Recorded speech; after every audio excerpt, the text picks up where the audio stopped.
Assalamualaikum warahmatullahi wabarakatuh. Salam dan bahagia. Sebelumnya, perkenalkan nama saya Febriani Wayusa Putri dengan NIM 2020008151 dari kelas Manajemen 34 dari mahasiswa dari Universitas Sarjana Wiyata Taman Siswa Yogyakarta. Di sini saya akan memaparkan mengenai analisa perbandingan dua perusahaan yaitu Carrefour dengan Giant. Baik, yang pertama yaitu mengenai Carrefour. Carrefour ialah bagian dari kelompok supermarket internasional yang berkantor pusat di Paris, Prancis. Carrefour adalah kelompok retail kedua terbesar setelah Walmart. Gerai Carrefour pertama dibuka pada 3 Juni 1957 di Annecy dekat sebuah persimpangan. Itulah sebabnya supermarket ini dinamai demikian, karena mengacu pada Carrefour yang berarti persimpangan dalam bahasa Prancis. Logo Carrefour digambarkan dengan dua tanda panah berwarna merah dan biru yang menunjuk arah berlawanan. Dengan itu memiliki arti secara harafiah yaitu persimpangan.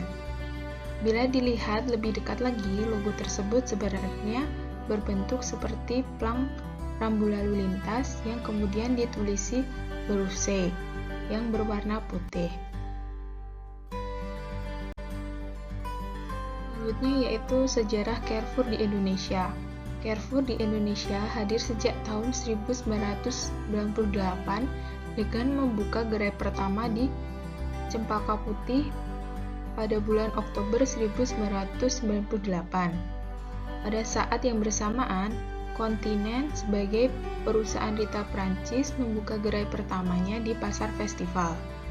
Pada tahun 1999, Carrefour dan Promodes sebagai pemegang saham utama dari Continent tadi menggabungkan semua dalam kegiatan usaha retail di seluruh dunia dengan nama Carrefour.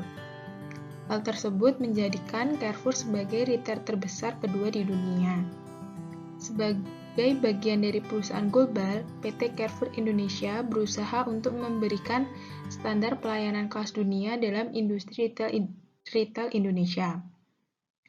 Carrefour Indonesia memperkenalkan konsep hypermart yang menyediakan alternatif belanja baru di Indonesia bagi pelanggan Carrefour Indonesia. Carrefour menawarkan konsep one-stop shopping yang menawarkan tempat pilihan dengan produk yang beragam, harga murah dan juga memberikan pelayanan terbaik sehingga melebihi harapan para pelanggan. Saat ini Carrefour sudah beroperasi di 84 gerai dan tersebar di 28 kota atau kabupaten di Indonesia. 72 juta pelanggan telah mengunjungi Carrefour pada tahun 2010. Kemudian dari per tahunnya naik dari 22 juta pelanggan dari tahun sebelumnya. Kemudian dalam menunjang jumlah pelanggan, maka Carrefour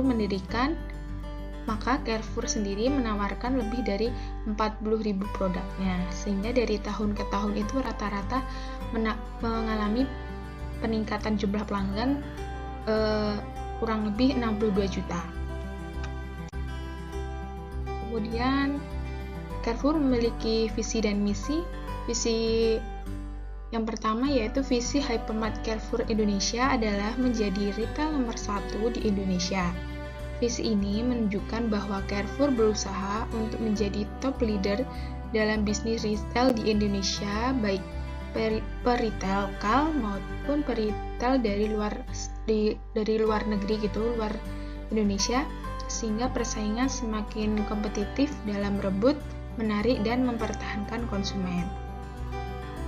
Untuk misinya Carrefour sendiri itu yang pertama, menciptakan peserba dengan konsep tempat berbelanja keluarga. Kemudian yang kedua, memberikan pilihan dan kualitas ke semua orang. Yang ketiga, menciptakan harga yang diinginkan konsumen dan menyediakan lokasi yang dekat dengan rumah.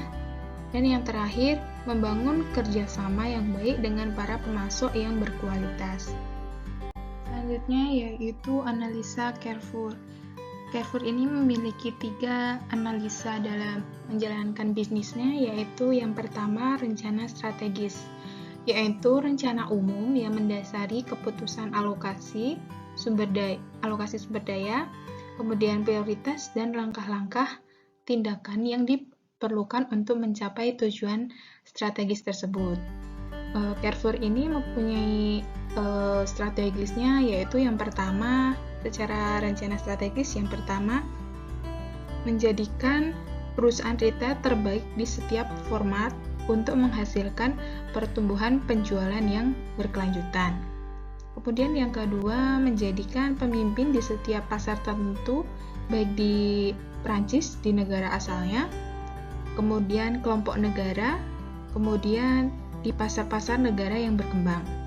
Kemudian yang ketiga atau yang terakhir, meningkatkan organisasi dan operasi Carrefour untuk memastikan efisiensi, efektivitas, dan probabilitas yang lebih baik. Kemudian rencana yang kedua yaitu rencana taktis, yaitu rencana yang ditunjukkan untuk mencapai tujuan taktis dan dikembangkan untuk mengimplementasikan bagian tertentu dari suatu rencana strategis tersebut. Adapun hasil dari suatu rencana taktis tersebut, Carrefour akan menghasilkan yang pertama, merevitalisasi merek Carrefour. Jadi Carrefour-nya ini harus direvitalisasikan sebaik mungkin untuk kepada pelanggannya. Kemudian yang kedua, menetapkan harga bagi para pesaing atau harga yang ditetapkan untuk bersaing dengan para pebisnis lain. Kemudian yang ketiga, melakukan inovasi hypermarket. Kemudian yang terakhir atau yang ketiga yaitu mengenai selanjutnya rencana operasional. Adapun rencana operasional yaitu suatu rencana yang menitik beratkan pada pelaksanaan rencana taktis untuk mencapai tujuan operasional tersebut. Kemudian adapun rencana operasional Carrefour tersebut, yang pertama, memberikan pilihan yang lengkap dalam pelayanan yang memuaskan. Kemudian yang kedua, menetapkan harga di bawah harga pasar. Kemudian yang terakhir yaitu menerapkan inovasi dengan modernisasi tiap gerai Carrefour-nya. Selanjutnya yaitu kelebihan Carrefour. Yang pertama, harga barang Carrefour jauh lebih murah. Yang kedua, Carrefour memiliki jaringan yang sangat luas. Yang ketiga, Carrefour sangat agresif dalam melakukan ekspansi global di 8 negara Asia. Yang keempat, Carrefour memiliki strategi desentralisasi dalam mengoperasionalkan outletnya. Dan yang kelima, Carrefour juga memiliki divisi trending yang baik. Tidak hanya itu, Carrefour juga memiliki kekurangan. Yang pertama, ada Carrefour melakukan kecurangan dengan cara memanfaatkan kelemahan hukum di Indonesia dengan cara langsung memasuki di tengah-tengah kota.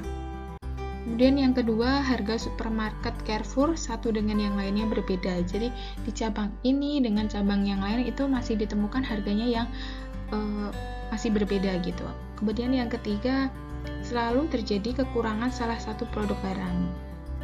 Jadi persediaan barangnya tidak begitu lengkap gitu. Jadi misal di cabang kota A ini lengkap, kemudian di jalan yang ini tidak lengkap, padahal itu masih dalam satu kota, seperti itu.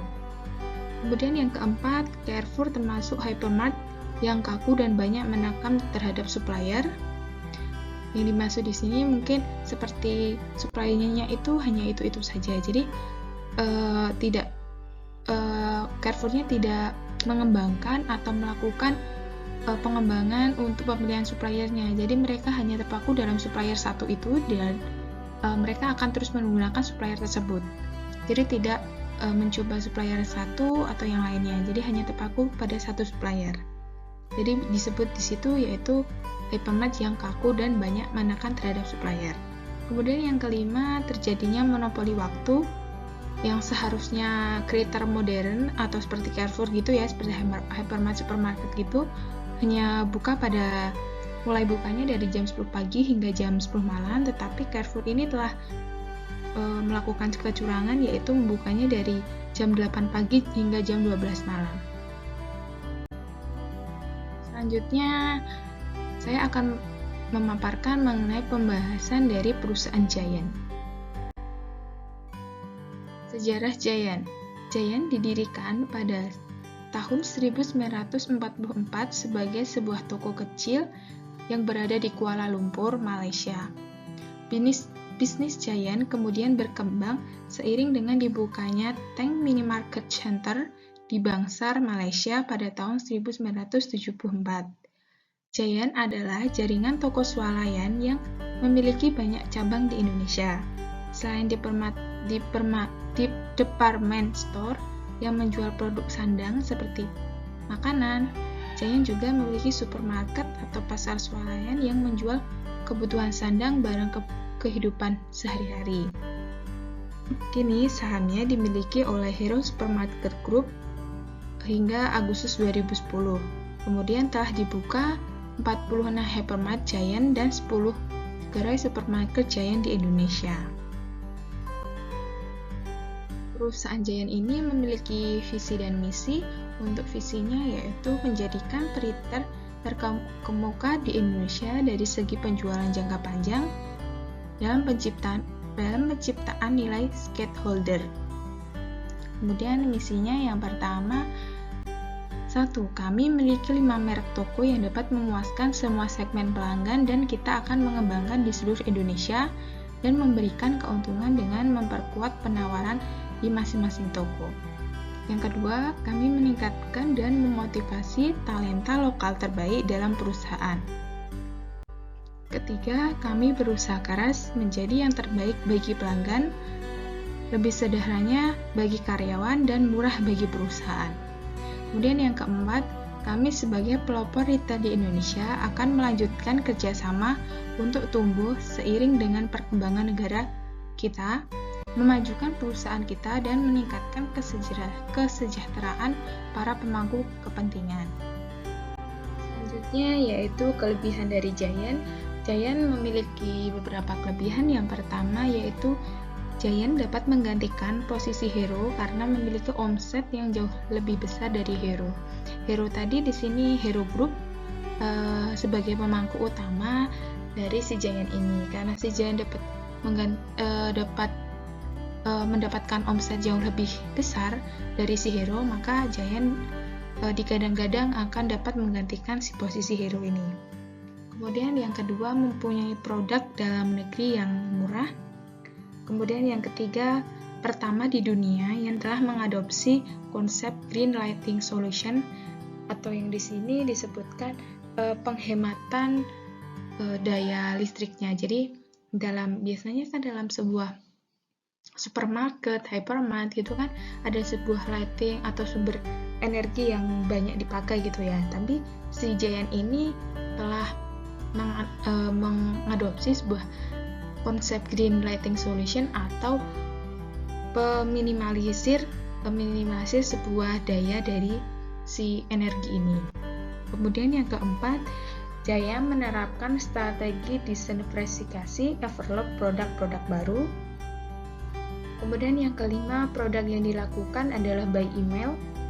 Dan yang keenam atau yang terakhir, pengiriman produk dibuat seaman mungkin. Selanjutnya yaitu kekurangan Giant. Yang pertama, kotor dan pencahayaan yang redup. Yang kedua, infrastruktur seperti kamar mandinya belum baik. Kemudian yang ketiga, di Giant belum ada yang menginformasikan tentang penawaran produk. Kemudian yang keempat, kesan luks atau mewah belum ada sama sekali ditemukan di gerai-gerai Giant. Yang kelima, terkesan masih tradisional dan kurang modern. Kemudian memasuki tentang penutupan gerai di Indonesia. Nah, Giant ini belum lama ya, pada bulan Juli kemarin 2021 ada sebuah berita dan itu fakta bahwa ada penutupan beberapa gerai. Nah, di sini PT Hero Supermarket Tbk memutuskan untuk menutup seluruh gerai Giant pada Juli 2021 sebab perusahaan ingin fokus mengembangkan merek dagangnya yang lain yaitu seperti IKEA, Guardian, dan Hero Supermarket yang dinilai memiliki potensi pertumbuhan lebih tinggi dibanding Giant. Kemudian 5 gerai Giant yang ditutup bakal diubah menjadi IKEA dan sebagian lainnya dipertimbangkan menjadi gerai hero supermarket dan sisanya akan ditutup secara permanen. Kemudian terlepas dari tadi ya penutupan gerai di Indonesia, justru Giant ini mempunyai logo baru, yaitu di negara asalnya Malaysia serta Singapura. Giant justru melakukan perubahan logo atau yang dikenal dengan rebranding. Jika sebelumnya logo mereka sama dengan logo Giant yang ada di Indonesia, yaitu pada logo sebelah kiri, yaitu dengan tulisan Giant berwarna hijau tua dengan latar belakang kuning. Kemudian kini justru logo Giant di Malaysia dan Singapura menjadi tampak lebih fresh dan modern, yaitu menggunakan logo tulisan warna putih dengan latar belakang hijau. Logo baru ini cenderung sederhana dan simpel. Hanya ada tulisan berwarna putih tadi dengan bentuk font baru dan menggunakan latar belakang hijau muda yang berbentuk seperti buah mangga. Logo ini memang terinspirasi dari buah mangga karena buah mangga yang populer ini kan populer sekali ya di negara Asia Tenggara, khususnya di Malaysia, Singapura, dan negara kita Indonesia. Kemudian tak hanya itu, bentuk senyuman halus yang tersembunyi di balik logo ini melambangkan sikap yang lebih ramah dan menjadi nilai lebih buat pelanggannya. Jadi kan bisa kita lihat ya, logo sebelumnya itu kan latar belakang kuning, kemudian logo baru yaitu berwarna hijau. Nah, si warna hijaunya ini lebih mudah diingat atau lebih simple gitu, lebih fresh. Jadi diharapkan bagi perusahaan Giant ini dapat mudah diingat gitu dengan para konsumen, karena keinginan mereka dengan logo yang baru ini, mereka ingin para konsumen ini merasakan kesederhanaan karena itu tadi ya, di belakangnya terdapat sebuah smile gitu dari logo yang baru, terinspirasinya seperti itu.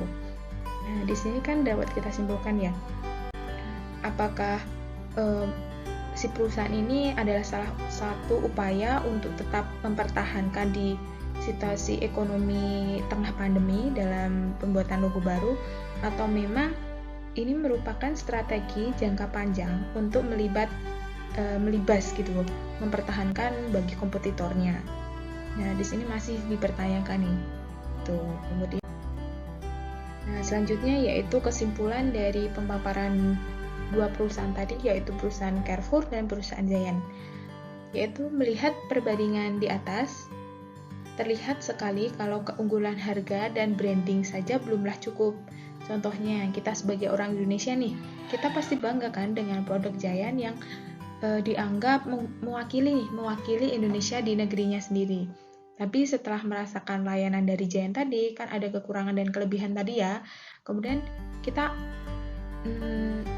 jadi merasa kecewa gitu, karena telah tidak pantas gitu Indonesia kalau dari sebagian besarnya orang seperti kita, kan kebanyakan kita lebih merasakan sedikit uang,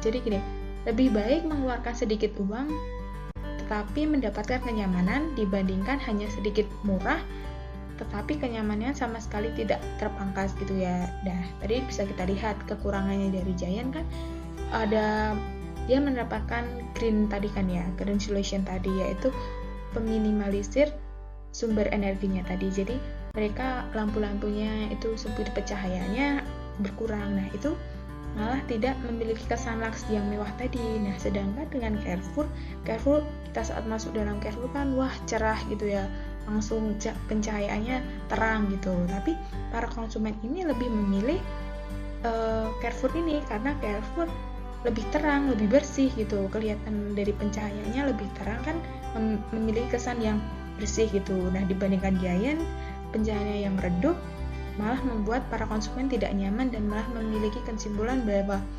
kotor atau tidak mewah gitu.